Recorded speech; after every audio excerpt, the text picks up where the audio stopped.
we're going to have a shortage of workers. That's going to continue for, again, the rest of our lifetimes. We're going to have to do things like change our immigration laws so it's easier to bring people over to work, and that's at high tech all the way down to low tech. That's still not going to make up the difference. Welcome to This is Digital, a podcast brought to you by West Monroe.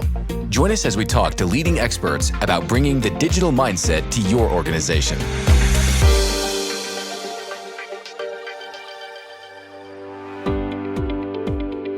Welcome to This is Digital, a podcast about leading with digital to win in the marketplace. I'm your host, Rissa Reddan, partner and chief marketing officer at West Monroe. Today, I am delighted to introduce Curtis Dubay, chief economist at the U.S. Chamber of Commerce. Curtis joins us to talk about current global economic activity and conditions and provide an overall economic outlook.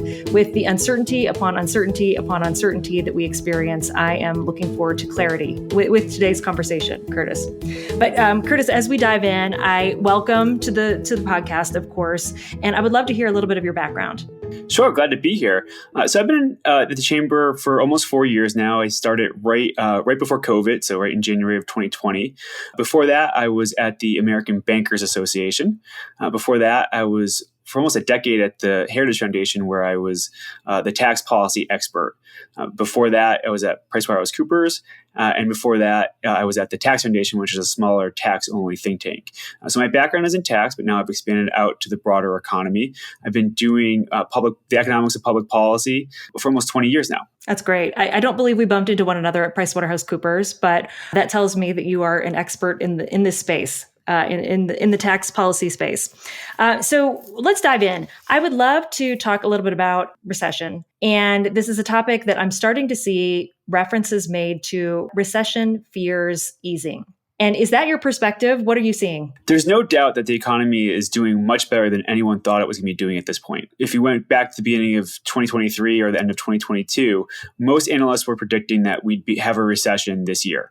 And that has not happened very clearly. We had really strong growth in the first and second quarter. We just got third quarter growth numbers, and the economy grew almost 5% in the third quarter. So the economy is holding up remarkably strong. We're now way above where anybody thought we was. And it comes back to consumer spending. We can talk more and more about this. And I think that the central theme of everything we talk about right now will be that the spending is held up. Consumers are continuing to spend because the job market is so strong. And as long as that remains the case, we may be able to skirt a recession. Now, all that said, I do think that we will end up seeing some slowing. Whether that results in a recession at the end of this year and into 2024 remains the open question. And was that 5% increase what you were expecting to see with the announcement yesterday? So I thought it would be a little lower than that, but it was going to be a strong number regardless. So there's lots of different estimates out there. We kind of calculate our own. The one that everyone kind of follows is a tracking number from the Atlanta Fed, and they had growth at 5.4%. I thought that was going to be pretty high. I thought it'd be closer to 3.5, but came in at a really strong 4.9%, which is really great news. It means the economy continues to chug along at a very healthy clip.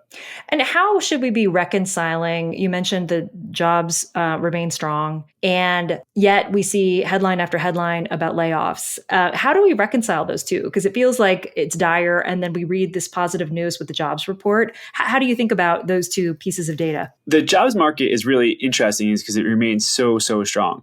What we have, and so we talk to businesses all across the country constantly. So the U.S. Chamber of Commerce is an industry association. We just happen to represent businesses of all kinds. So like I used to work at the American Bankers Association. We represent just banks. The Chamber is unique because we have all different types of businesses of all various sizes. So we go from the biggest businesses in the world to the smallest businesses as well, and across all industries. So we talk to businesses all across the country in every industry and sector and of every size. And what is absolutely the same among all of them is that they are all still looking for workers. Every single one is that they still need more workers. So that means that has led to a situation where we keep adding jobs at an incredible clip. We added 336,000 jobs in September. Most people thought that would be a lot lower. Now that's economy-wide. We have had these instances where some companies have laid off. That has been, and this is topical for this podcast, is that they've been concentrated in the tech industry. And what happened was those companies expanded enormously during COVID and the aftermath. There was a great CNBC cryon that I caught. I was in my boss's office and he saw it, and we both kind of were taken aback. These companies, and they're the big headline companies, they added, I think they increased their headcount like over 100% during COVID when you add them all together. That's just coming down. They're right sizing. They're not laying off because they of economic necessity necessarily. It's more that they need to get their headcounts down to a more manageable, more appropriate level. When you have a recession, though, what you usually have is you have really big layoffs across different industries and across different business sizes. We're not seeing that. They're concentrated in that one sector. And bringing it back to the recession, that if we do have a recession coming forward, it really is, the question is, does it really matter? So I asked two questions of audiences. And again, I speak to lots of different businesses across the country. I asked them two questions. One is the question about, do you need jobs? And no one has said that they need that they have enough workers. They all need more workers. And then the second one is, do you remember when the last time there was a recession? Other than COVID, there was a big recession in the month or two after COVID hit. And everyone says the last recession we had was 2008 and 2009. And that's true. We had a recession from 2007, November of 2007 to June of 2009. That's the Great Recession. We actually had a recession, though, last year in 2022. The definition of a recession is 2 consecutive quarters of negative economic growth. We had that in the first half of 2022. The economy contracted in the first and second quarter. No one remembers that, though, because there's this group of 4 data points that group of very famous economists get together and use to determine when a recession starts and when it ends. And those things have always declined when we had a recession. So they get together and they say the 4 data points are jobs, income, spending, and manufacturing output. And they say those things started to fall in, say, November of 2007, and they started rising in June of 2009, and therefore those are the dates of the recession. All 4 of those data points increased at the beginning of last year. So we had a recession, and all the things that really matter to people, they increased. So it really comes down to, I call it the tree falls in the woods recession. So like the old philosophers line of, if a tree falls in the woods and no one's there to hear it, does it make a sound? If you have a recession and no one feels any pain because those major data indicators all go up, does it really matter?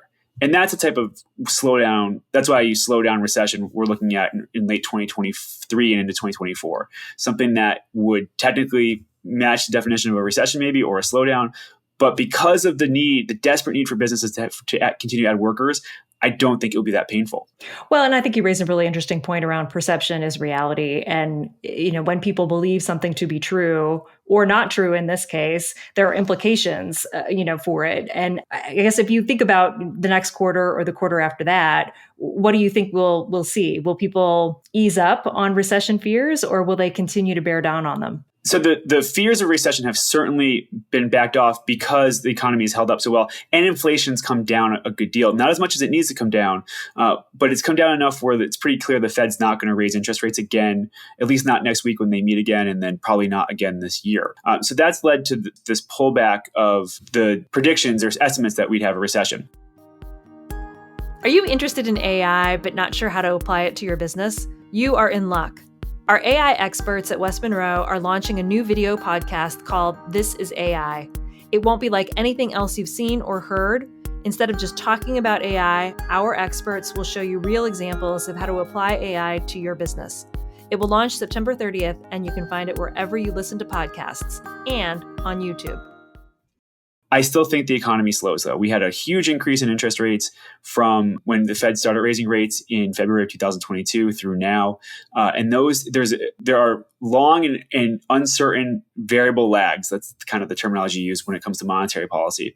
And those really big increases in interest rates will catch up and will slow the economy. Again, I don't know whether it's going to be a slowdown or a recession, but it's definitely going to be slower than we've had. Back to that Atlanta Fed tracker, the first one for the fourth quarter came out today, and it's at 2.3%. That's pretty good, but that's a lot. That's less than half of what we had in the third quarter. So you can see the slowdown coming.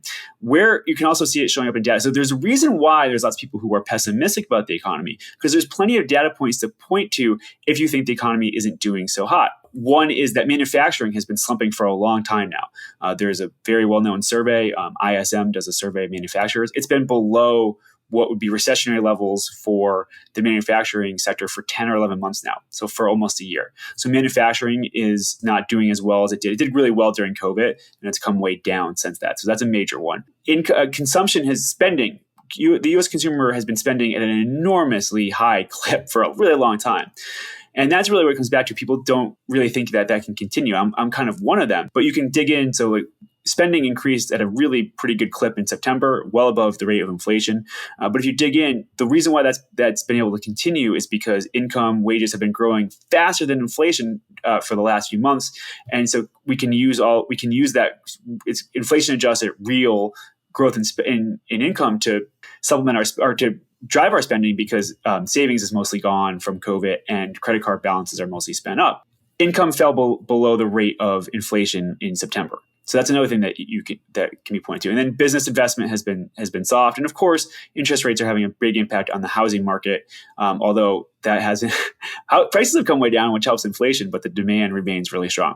So there are various points that you can data points that you can point to say that, yeah, the economy is going to slow, or it is slowing. There's definitely points on both sides, but really again, back to this, I call it a virtuous cycle, a virtuous circle. As long as job demand remains high on the business side, if you want a job, you can have one. It pays pretty well because wages have been rising really rapidly. We can continue on this pace where the economy stays out of recession because spending remains so strong. And as you think about jobs, you mentioned a disparity between sectors, with the tech sector leading the charge on layoffs. Are you seeing anything else with respect to jobs? What's more in demand than jobs that aren't in demand right now?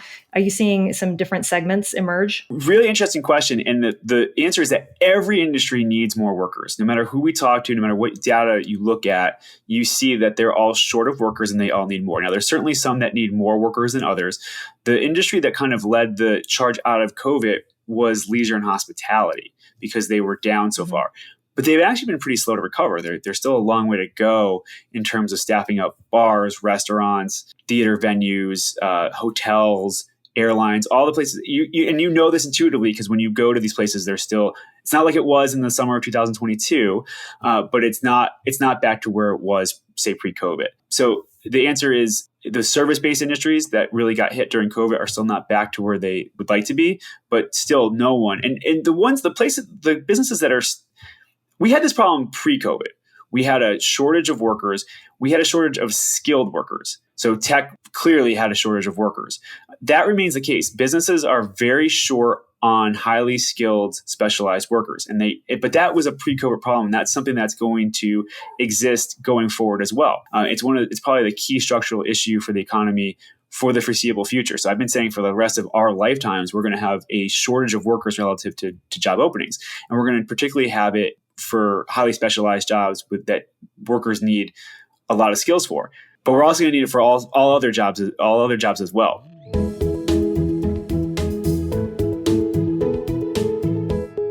So what advice would you have for your kids or your grandkids as to where they should focus to be employed as they grow up? So I tell my kids this, not even grandkids, but I think so. Will happen in the relatively near future. So businesses are going to adjust. They adjusted enormously during COVID. They were able to make their good or provide their service despite being well short of workers.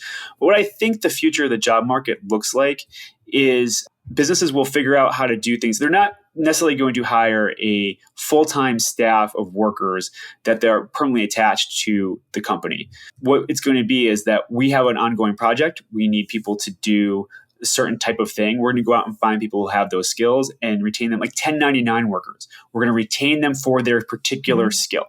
So what I tell my kids is to get a skill and then learn how to market and sell that skill. And then keep building all sorts of different skills so that you can, the U.S. Chamber needs a bunch of data programmers for a project. You can go work for them. But the American Bankers Association needs a different set of skills that you have as well. And you can go when that project wraps up, or you can do them both at the same time, but be very adaptable and ready to sell. You're selling yourself the way that we all sell ourselves to be employed at our companies, but you're going to be selling your skill for a set period of time rather than being attached permanently to a business. Well, it sounds almost to me like you want to have people with a value proposition, that it's about creating a value proposition around the skills that you bring to the table in a different way than a traditional resume, perhaps. That's absolutely right. So what I envision this being like, so of course businesses are going to have permanent employees, but it's management. It's people who are managing the different segments of the business, and so therefore, they're in marketing. They're going to launch a new marketing campaign, and so instead of having a whole staff of people that are there to launch that, the person who's managing that project, TV, whatever it is, TV, radio, online, whatever they're doing, they're going to go out and say, okay, we have this very specific campaign we're launching. We need skills that can help us do X, Y, Z, A, B, C.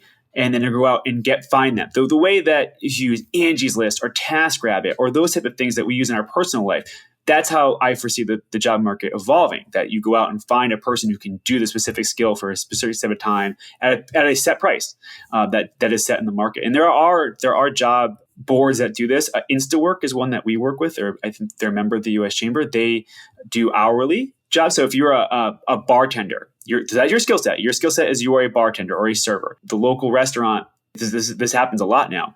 They're short. Somebody's not coming into work today. They can go into that platform and say, I have a shifts available today. I need the bartender, a server, and a line cook. And they go in and they hire that person and come right over. That's the type of thing I'm thinking of. Well, it's interesting that you mentioned that, because we've had a service that we provide to our clients, and it's looking at strategic workforce optimization, that you've got different types of people that you need. And it might be a combination of employee, of contractor, of nearshore, of offshore. But how do you think about the mix that you need that's appropriate for your business? And I think it's similar to what you were describing earlier around when things get out of balance, that's when you can have problems. That if you hire 100% more workers and then all of a sudden you realize you don't have that great of a need, you have to adjust.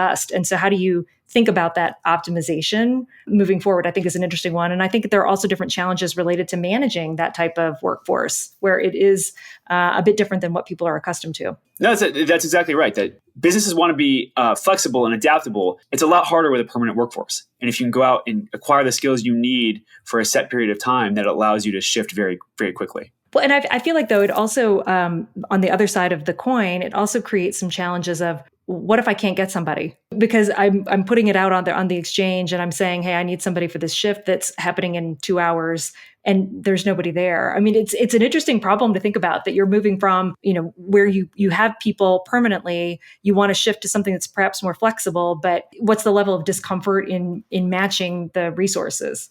So I'll tell you what an economist would say is that if you are going out and it's a fully built out platform, and you're going out and saying that I've got a shift available and no one's taking it, the price is wrong. You need to raise the wage.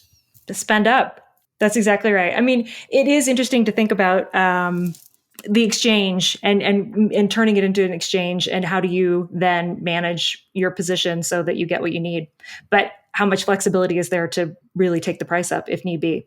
Right. But that's the tension that businesses across the country are dealing with, is that wages have risen really sharply since the end of COVID. And one of the reasons that they're rising is that there's just back to the lack of workers. So it's pushing the price of labor up. But there is a limit. There's only so much, so that business can only pay the line cook or the bartender or the server so much. Otherwise, they're just taking a loss on that person. So there's this tension that is starting to really butt up against each other, because wages have been rising. And businesses met with some last week that just said we can't continue paying at this rate, and because they're concerned about the interaction with wages and inflation, which is an important factor.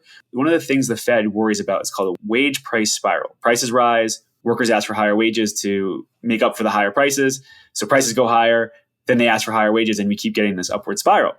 What I said is, I don't think we had that. And they all kind of said, these are smaller businesses. They said, you're crazy. We are having to keep paying higher and higher wages, and we just can't keep doing it. So there is a limit, and that's really understandable. But that, we can talk more about this, but that also leads to the shift to AI and automation. Oh, let's go there. Yeah, let's do it, Curtis. Tell me everything that's happening. Yeah, sure. So we're going to have a shortage of workers. That's going to continue for, again, the rest of our lifetimes. We're going to have to do things like change our immigration laws so it's easier to bring people over to work. And that's at high tech all the way down to low tech. That's still not going to make up the difference. And when it comes to fertility and birth rates, that's 18-year. And that's very hard to change. You can't change that with changes in laws, really. That's more of a cultural issue.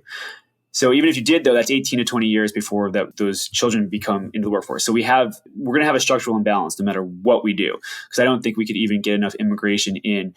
We have an immigration expert, and I forget the gap, but it's say we're 3.5 million short on workers on number of job openings compared to unemployed. There's a 3.5 million worker gap.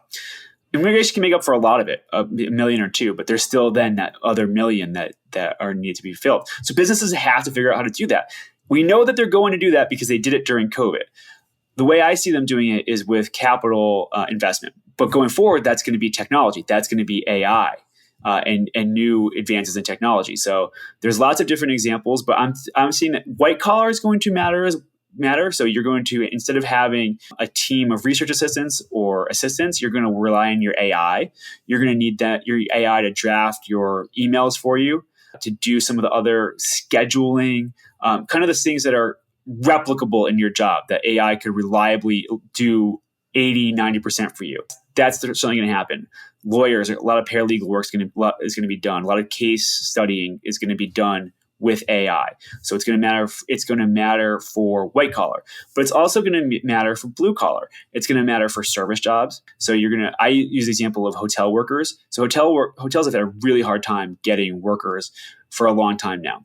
Going forward, they're going to have to figure out how to do it with fewer workers permanently. And you can see it happening in two ways. One way is happening right now. I do a good bit of travel for business, and I don't care usually where I stay. I just want to stay at the closest place. But it doesn't matter the type of hotel I stay at. You can tell, especially the ones that are newer, they're designed with this in mind. And this is back to capital investment. This is a capital investment. And it's a bit of technology. They're designing the rooms to turn them over faster. You can tell when you walk in, there's more open space. The way the room is laid out. That room that was built, I just stayed at a newer hotel in Newport, Rhode Island. It's a brand name hotel. But that room was designed to turn over pretty quickly. And you could tell the second you walked in, from the bathroom to where the television and the desk that was built into the wall and the way the luggage rack was there to put your bag. That's part of it. The other part is that a worker, like the cleaners who come in to turn the rooms over. So what they do now is they go from room 301 to 302, they clean the floor. That's not going to be. There's going to be an AI, there's going to be technology that's tied to the front desk that's going to say, hey, you cleaned room 301, don't go to room 302, go to 511 because that person just left. That's the type of thing I'm telling you about. And that's going to apply to, from everything from hotel workers, which I would say is blue collar, but manufacturing, and that, which is high skilled already. So like the assembly line for an automobile is highly technical now. The people who do that job aren't doing they're doing highly skilled labor, but it's going to be even more so. Or like an Amazon distribution warehouse. Those places are filled with technology. That's going to increase, and all that's going to help make the workers who are there much more productive, so that businesses can get the job done even with a reduced number of workers.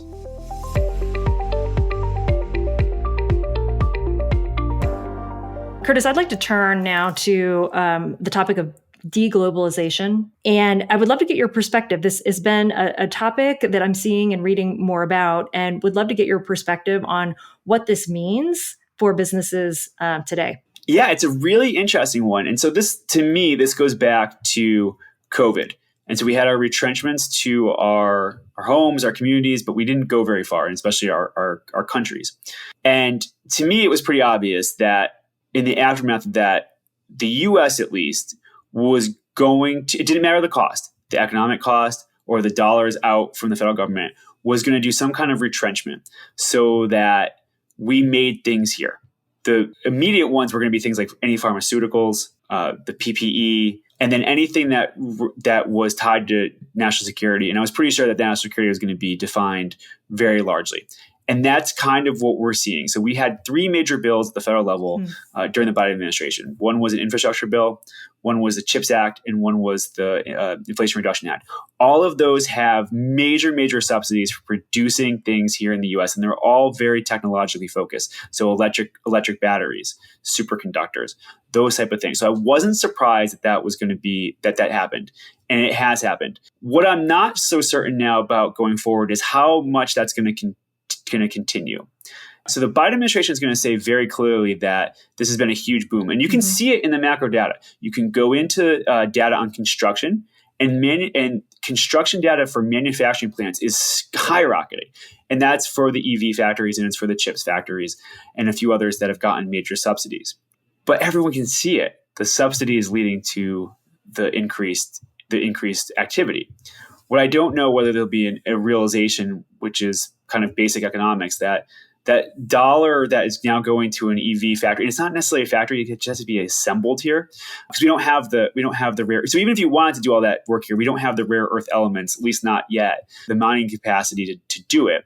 A realization that there's dollars now going to manufacturing construction for chips factories and EV batteries and all that, but those are dollars that might have been spent elsewhere.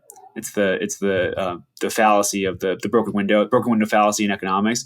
So I don't know if there'll be a kind of realization that we're subsidizing these activities enormously because of what the aftermath of COVID, but is it really necessary? And are we really getting the bang for the buck?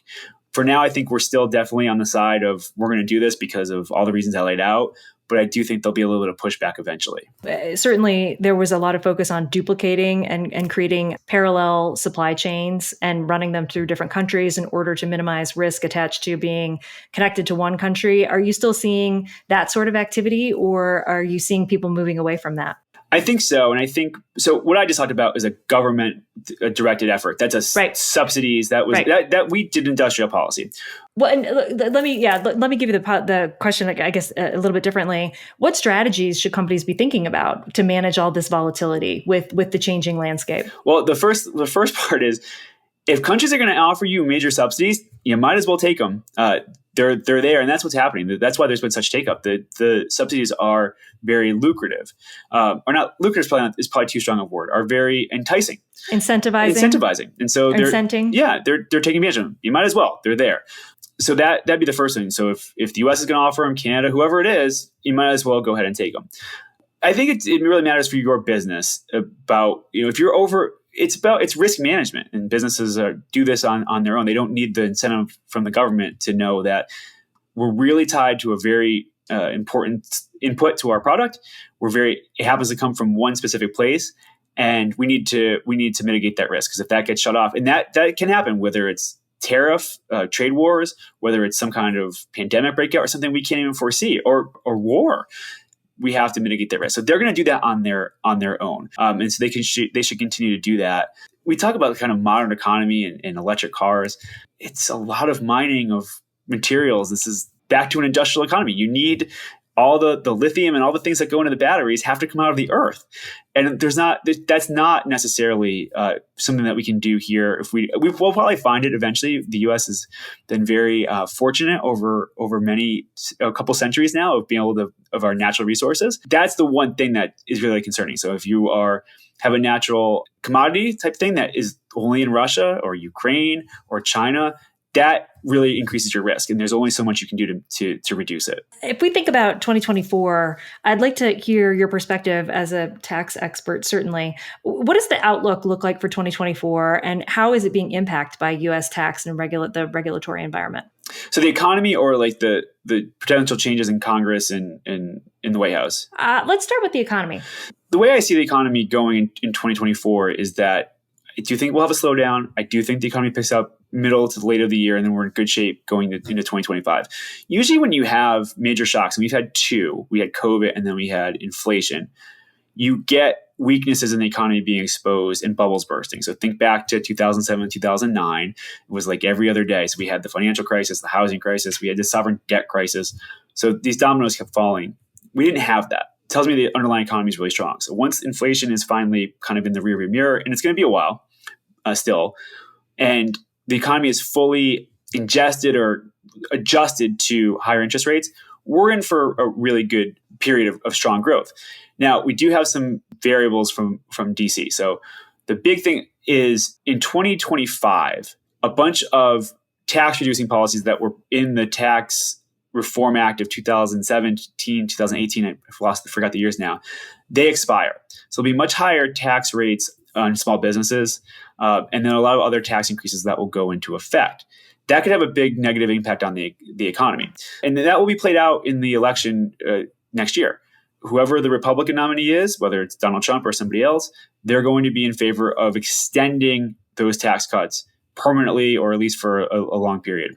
President Biden's been very clear that he wants taxes to go up, whether it's the specific ones that are expiring or other ones not as relevant or it's not as clear. Like, he'd be happy to let them expire. That will get a tax increase, but he's also in favor of other tax increases. This is all like plain stuff on policy papers that exist for the various candidates. So that's what really what it comes down to on the tax side, is that Democrat, President Biden wins, taxes are probably going to go up. Because usually when one party wins the White House, they tend to retain the House and the Senate. So they'll be able to get those higher taxes through. Republican wins, we don't lower taxes, we don't raise them. That's a key distinction, that the taxes won't go lower necessarily, but they won't be raised. The other key thing is just regulations in general. Generally, Republicans impose less regulations and try to roll some back. And President Biden, Democrats, are in favor of higher regulation and will continue. They've been doing this. They've been very strident in increasing regulations, and they will continue to do so. Just a very interesting report that came out from the National Association of Manufacturers this week showed that the cumulative burden of regulations in 2022, so last year, was $3 trillion. That is a massive, massive amount. And that has grown enormously since the last time they did that. Interesting. What was the recommendation coming out of coming with the data? Well, I think it's I'm not sure that they put it in there, but it's pretty clear that we need to reduce the burden on businesses, because it does fall heavily on small businesses, and they're manufacturing association, so it's on the small manufacturers. Well, and small business holds a special place in my heart, and it's a huge driver of the economy. I mean, is it something like 60% of GDP is actually coming from small business, which is, I think, counterintuitive for a lot of people, but it's a sizable but very fragmented segment. Right. Yeah, and there's usually a lot of policy battles over small businesses and trying to make sure that certain policies don't impact them. They always feel the bigger hit of it because bigger businesses can absorb, they don't like it, but they can absorb the cost of regulations easier because they have teams of lawyers, they have teams of compliance analysts, all that can do it quickly.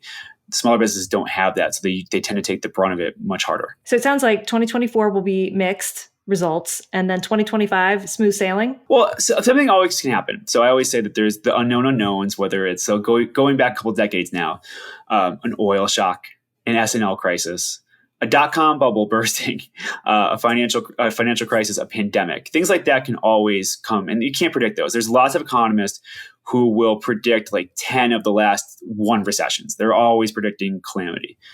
They're going to be right every once in a while. Some of them got very famous during the financial crisis because they predicted it, but they predicted that was going to happen always. So I don't do that, but because that can always happen. And then geopolitical risks are always substantial, and they're growing as we speak. So that's always a problem. But outside factors, you hold everything constant, I think we would be in a very good position starting in, say, a year or so.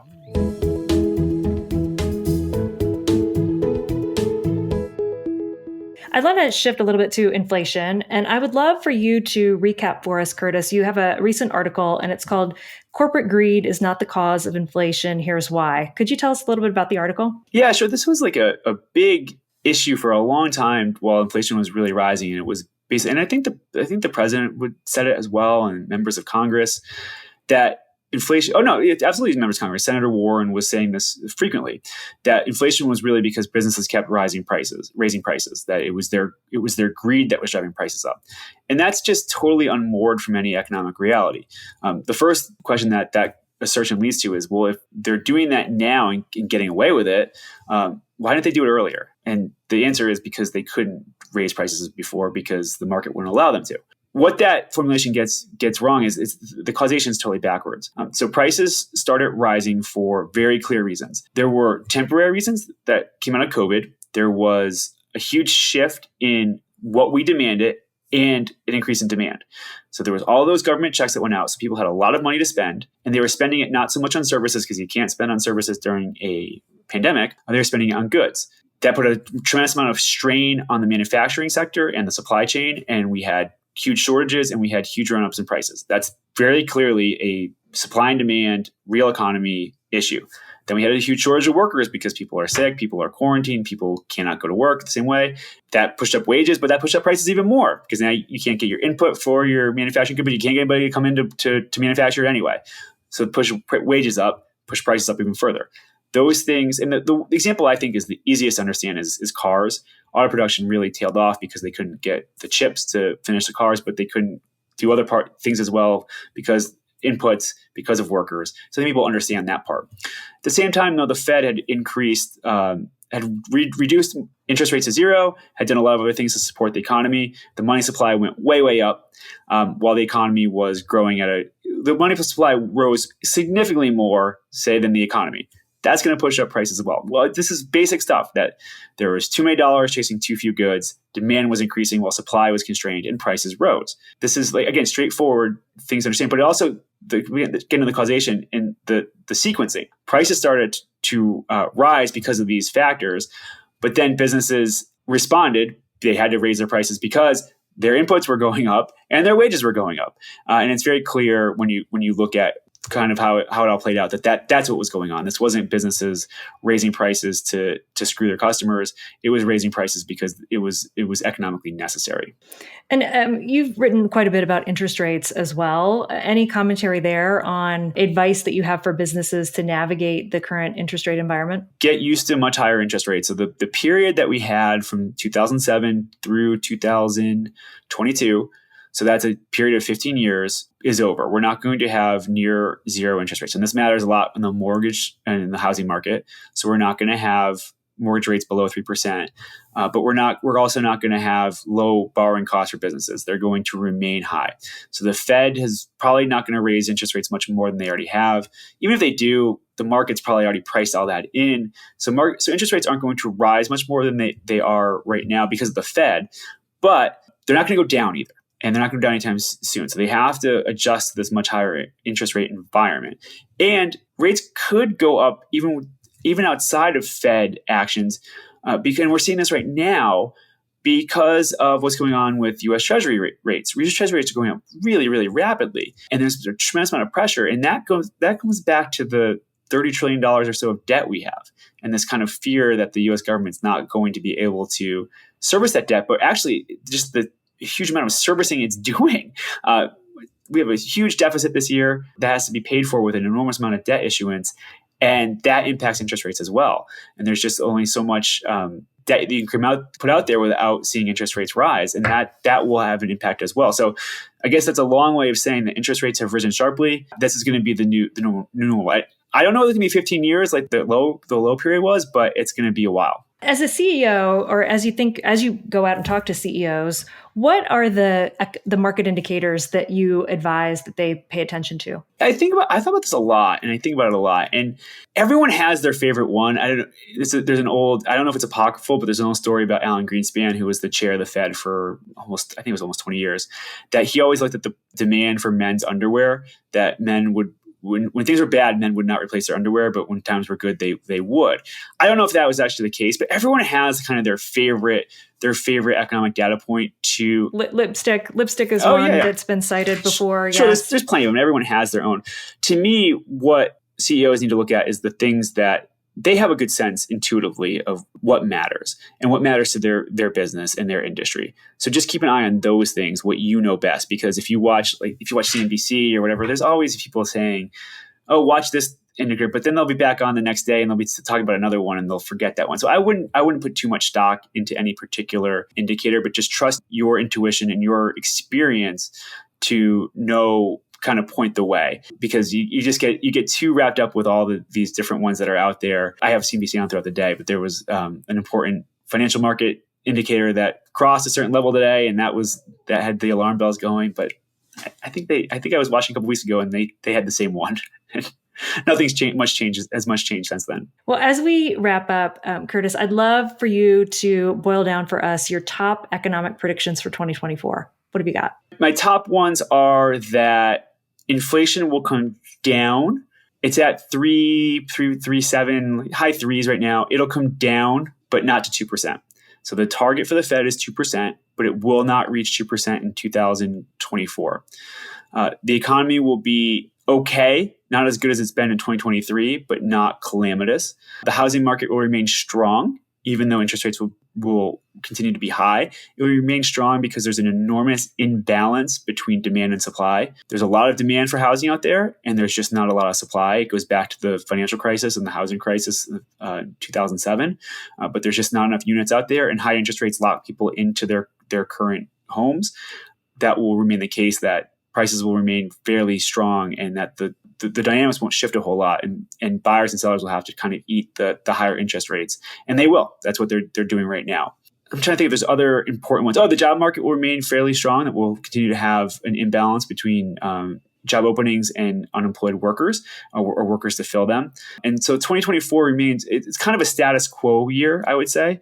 Usually things, because there will be a lot of action in Washington, and outside of, again, those unknown unknowns happening, I think we're kind of in a steady state for the time being. The last thing I'd say, so it's not, the economy, okay, not as good as it is right now, and that consumers eventually will run out of steam. Now, I said this in 2022. I've been proven wrong now. Everyone has. It's not, I wasn't a unique take in any way. But eventually, at some point, all of us will be right that consumer strength does weaken. Whether that causes a recession or not really is the open question. But it comes back to, does it really matter if we have a recession or a slowdown and there isn't a whole lot of pain? 2 final questions for you, Curtis. If people would like to stay connected to what you're up to and follow you, do you have a social media platform of choice? Yeah, so you can follow me at Curtis Dubay on Twitter or X.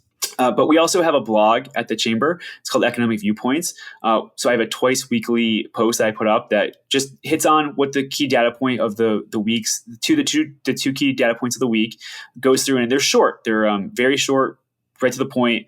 So like for earlier this week, it was on retail sales that had come out, and walks through what they did. They went up, why they went up, which parts went up, and what that means for the economy. You can read it in probably 30 seconds.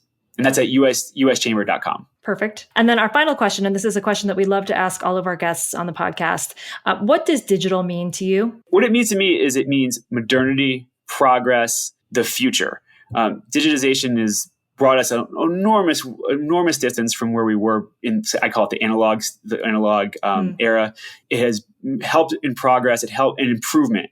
It means productivity, but abundance. It's made us all much better off, and so I think that will be the case going forward. That as we go to more digitization, that will even increase the rate of progress. I love that, Curtis. Digital is abundance. That is perfect. Thank you so much for joining. This is Digital. It's been my pleasure. Thank you. Thanks for listening to This is Digital. If you enjoyed today's show, please follow or subscribe on your preferred podcast app. And don't forget to leave us a review. For more information on This is Digital, visit westmonroe.com/thisisdigital.